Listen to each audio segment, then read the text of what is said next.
என்கிட்ட பணம் இல்ல, அதை தவிர வேற என்ன குறை இருக்கு? நான் ஒன்னும் அவன மாதிரி என்று சர்வா பேசிக்கொண்டே போக கோபமாக திரும்பி போதும் நிறுத்து என்று கத்தினாள் வேதிகா. இன்னொரு வார்த்தை பிரவீனை பத்தி தப்பா பேசுன அப்புறம் நான் மனுஷியா இருக்க மாட்டேன் என்று கோபத்தில் கண்கள் சிவக்க அவள் பேச சர்வா சற்று குழம்பி போனான்.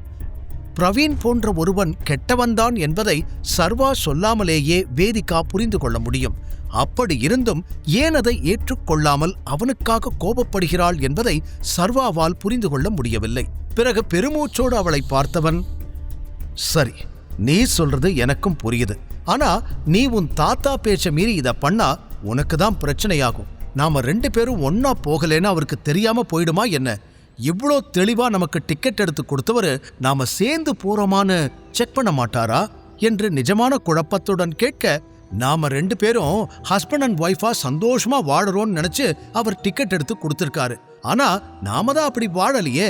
அப்புறம் என்ன?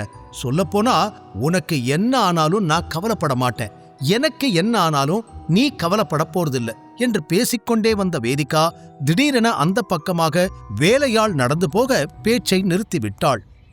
அவர்கள் போகும் வரை அமைதியாக நின்றவள், தாத்தா கிட்ட நீ எதையும் சொல்லாத, நீ மட்டும் அவர்கிட்ட நான் படத்துக்கு வரமாட்டேன்னு சொன்னதை சொன்ன அப்புறம் உன்னை என்ன பண்ணுவேன்னே தெரியாது என்று மிரட்டுவது போல பேசினாள். அவளை புருவம் உயர்த்தி பார்த்த சர்வா, நீ மிரட்டுனா நான் பயந்துடுவேன்னு நினைச்சியா என்று அவன் கேட்டதும், பிளீஸ் அவர்கிட்ட எதுவும் சொல்லாத, வெளியில போயிட்டு அவர் சொன்ன மாதிரி நைட் லேட்டா வா, எங்க வேணாலும் போ, என்ன வேணாலும் பண்ணு, எங்க வேணாலும் சாப்பிடு, எவ்வளோ செலவானாலும் நான் பாத்துக்கிறேன் என்று இப்போது அவள் இறங்கி வந்திருக்க, இல்ல இது ஒர்க் அவுட் ஆகாது, இந்த ஐடியா எனக்கு பிடிக்கல என்றான் சர்வா மீண்டும் அதே தொனியில். அதில் கையெடுத்து கும்பிட்டவள், சர்வா ப்ளீஸ் இந்த ஒரு வாட்டியாவது நான் சொல்றத கேளு, யார்கிட்டையும் எதுவும் சொல்லாத, நைட் நான் உனக்கு கால் பண்றேன், நீ எங்க இருந்தாலும் நானே வந்து உன்னை பிக்கப் பண்ணிக்கிறேன், அதுக்கப்புறம் நம்ம 2 பேரும் சேர்ந்து வீட்டுக்கு போகலாம், தாத்தாவுக்கு எந்த சந்தேகமும் வராது என்று அவள் திட்டமே போட்டிருக்க, அது பிடிக்கவில்லை என்றாலும் அதற்கு மேல் அவளோடு பேசி சண்டையிட சர்வாவிற்கு விருப்பமில்லை. எனவே அவள் திட்டத்திற்கு சரி என்று தலையாட்டிவிட்டு, ஆனா நீ எங்க போக போற என்று அவன் கேட்டு முடிப்பதற்குள், அது உனக்கு தேவையில்லாதது, நான் எங்க வேணாலும் போவேன், இப்போ கார்ல ஏறு, உன்னை உன் ஆபீஸ்ல நானே டிராப் பண்ணிடுறேன் என்று கூறியவள் கார் அருகில் செல்ல, அதெல்லாம் ஒன்னும் வேண்டாம், நான் என்னோட கார்லயே போய்க்கிறேன் என்றான் சர்வா கோபத்தில். உனக்கு என்ன பைத்தியமா? நாம 2 பேரும் ஒன்னா வெளியே போறோமா இல்லையான்னு தாத்தா உள்ள இருந்து பாப்பாரு, ஒழுங்கா இந்த கார்ல ஏறு என்று அவள் கூறியதும் தான் அப்படி ஒரு விஷயம் இருப்பதே அவனுக்கு ஞாபகம் வர எதுவும் பேசாமல் காரில் ஏறி அமர்ந்தான் சர்வா.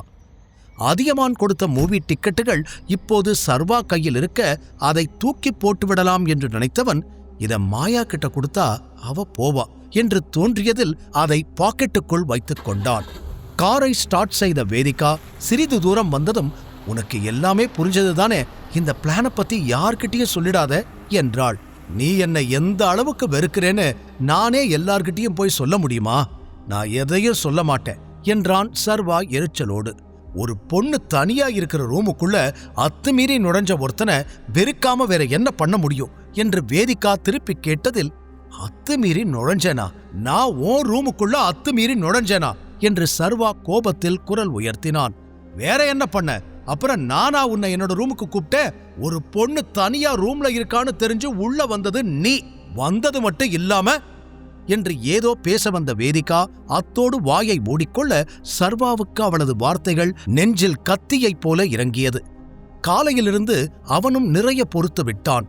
இப்போது அவள் எல்லை கடந்து பேசியதாய் நினைத்தவன், இதுக்கு மேல எதுவும் பேசாத, உனக்கே நல்லா தெரியும் அன்னைக்கு நான் வேணும்னு எதுவும் பண்ணலேன்னு என்று இழுத்து பிடித்த பொறுமையோடு பேச, அப்படியா, நீதான் எந்த தப்பும் பண்ணலேன்னு சொல்றேல, அப்புறம் எதுக்காக என்னை விட்டு போகாம இந்த பொய்யான மேரேஜை காரணமா காட்டி என் கூடவே இருந்து உயிரை வாங்குற என்று அவள் கேட்டதும் சர்வாவிற்கு அதுவரை இருந்த பொறுமை காற்றில் பறக்க, காரை நிறுத்து, காரை நிறுத்து, நான் இறங்கணும் என்று கத்தினான். அதில் அவளும் அடுத்த நொடியே காரை நிறுத்திவிட்டு, ரொம்ப தேங்க்ஸ், இதே மாதிரி லைஃபை விட்டு நீ போனா இன்னும் சந்தோஷப்படுவேன் என்று சொல்ல கார் கதவை திறந்த சர்வா, எனக்கும் உன் கூட வாழறதுல சுத்தமா விருப்பம் இல்லை, உன் இஷ்டம் போல ஏதோ பண்ணிக்கோ என்று கூறிவிட்டு காரிலிருந்து இறங்கினான். அடுத்து வேதிகா ஏதோ பேச அதெல்லாம் அவன் காதில் விழவே இல்லை. அதற்கு மேல் நிற்காமல் அவளும் அங்கிருந்து சென்றுவிட ரோட்டில் நடக்க ஆரம்பித்த சர்வாவிடம் ஒரு பைசா கூட பணம் இல்லை. பர்ஸை காரிலேயே விட்டுவிட்டு சென்றிருந்தான். இப்போதைக்கு டைகர் மெம்பர்ஷிப் கார்டு மட்டுமே அவனிடம் இருக்க, காலையில ஒழுங்கா சாப்பிடல, இங்க எங்க சாப்பிடுறது என்று அவன் தேடிக்கொண்டே நடந்த நேரம், ஏய் சர்வா என்று பின்னாலிருந்து குரல் கேட்க திரும்பி பார்த்தான். காருக்குள் அமர்ந்தபடி சர்வாவை பார்த்து சிரித்துக் கொண்டிருந்தாள் ஷிவானி. நீ இங்க என்ன பண்ற என்று கேட்டான் சர்வா. நான் என் கம்பெனிக்கு போய்கிட்டு இருக்கேன். ஓ, உனக்கு கம்பெனியெல்லாம் இருக்கா என்று புருவத்தை உயர்த்தி சர்வா கேட்க, அதில் சிரித்த ஷிவானி, என் கூட வாங்க, நான் உங்களை டிராப் பண்றேன் என்று அவனை அழைக்க, எப்படியும் ஆபீஸ்க்கு சீக்கிரம் போயாகணும், இவளையும் விட்டா போறதுக்கு வேற வழி இல்லை என்று யோசனை செய்தவன் மறுக்காமல் அவள் காரில் ஏறிக்கொண்டான். காரை ஸ்டார்ட் செய்த ஷிவானி, எனக்கு கம்பெனி இருக்குன்னு சொன்னதும் ஏன் ஷாக் ஆனீங்க என்று கேட்க, இல்ல, நீ ஏதாவது ஒரு கம்பெனில வேலை பார்த்துக்கிட்டு இருப்பேன்னு நினைச்சேன், ஆனா சொந்தமா கம்பெனி வச்சிருப்பேன்னு நான் எதிர்பார்க்கல என்று சர்வா சொன்னதும் சிரித்த ஷிவானி, நீங்க ரொம்ப ஃபன்னியா பேசுறீங்க. ஆமா, நீங்க இங்க என்ன பண்ணிக்கிட்டு இருந்தீங்க? உங்க ஆபீஸ்க்கு போயிட்டு இருக்கீங்களா என்று அவளே கேட்டு அவளே பதிலும் சொல்ல, ஆமா, என்னோட கம்பெனி, அதாவது என்னோட ஆபீஸ் இங்கதான் பக்கத்துல இருக்கு. பக்கத்துலயா? உங்க ஆபீஸ் பேர் என்ன?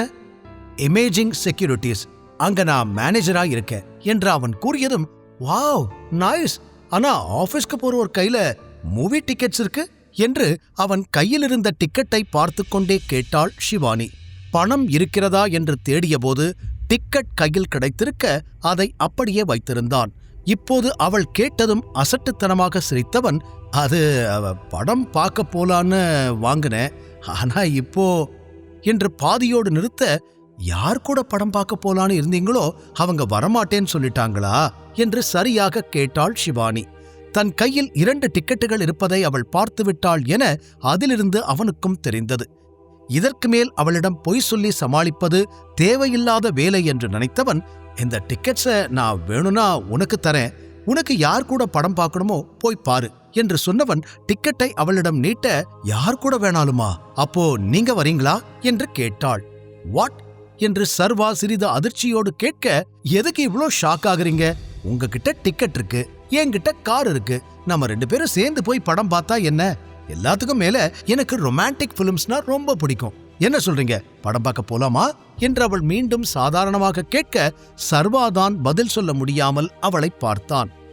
வேதிகாவின் பிறந்தநாள் பரிசாக வந்த டிக்கெட்டில் ஷிவானியோடு செல்வதா என அவன் யோசனையில் இருக்க, ஷிவானியின் பார்வை வேறு அவனை இன்னும் குழப்பத்தில் ஆழ்த்தியது. சர்வா ஷிவானியோடு படம் பார்க்க செல்வானா? சர்வா ஷிவானியோடு ரொமான்டிக் பிலிம் பார்க்க சென்றான் என்பது தெரிந்தால் வேதிகா என்ன செய்வாள்? நாம 2 பேரும் படத்துக்கு போலாமா என்று ஷிவானி கேட்டதில் பதில் சொல்லாமல் சர்வா அமைதியாக இருக்க, அவன் முன்னால் சொடக்கிட்டு, என்ன யோசிச்சுட்டு இருக்கீங்க? என் கூட படத்துக்கு வரமாட்டீங்களா? எது உங்களை தடுக்குது? நீங்க என்ன நம்பி என் கூட வர, உங்களை பத்திரமா கூட்டிட்டு போயிட்டு திரும்ப நானே கூட்டிட்டு வந்துடுறேன். ஏன் இவ்ளோ யோசிக்கிறீங்க என்று விசாரிப்பது போல அவள் கேட்க, நிமிர்ந்து அவள் கண்களை நேருக்கு நேராக பார்த்தான் சர்வா. அவனால் அந்த கண்களை நேருக்கு நேர் சந்திக்க முடியவில்லை. அடுத்த நொடியே பார்வையை திருப்பிக் கொண்டவனுக்கு, நீ எங்க வேணாலும் போ, என்ன வேணாலும் பண்ணிக்கோ, நான் எதுவுமே கேட்க மாட்டேன் என்று வேதிகா கூறியது ஞாபகம் வர, சிவானி கூட போகக்கூடாதுன்னு அவ சொல்லலையே, அப்போ நான் போகலாம், இதை யாரும் கேள்வி கேட்க முடியாது என்று நினைத்தவன் முகத்தில் லேசான புன்னகை. உடனே ஷிவானி பக்கம் திரும்பியவன், போலாம், வண்டியை யூ டர்ன் எடு, தியேட்டர் அந்த பக்கம் இருக்கு என்று பட்டென அவன் கூற, அதை கேட்டு சிரித்த ஷிவானி, இப்பவே வா, இப்ப எப்படி போக முடியும் என்று கேட்டாள்.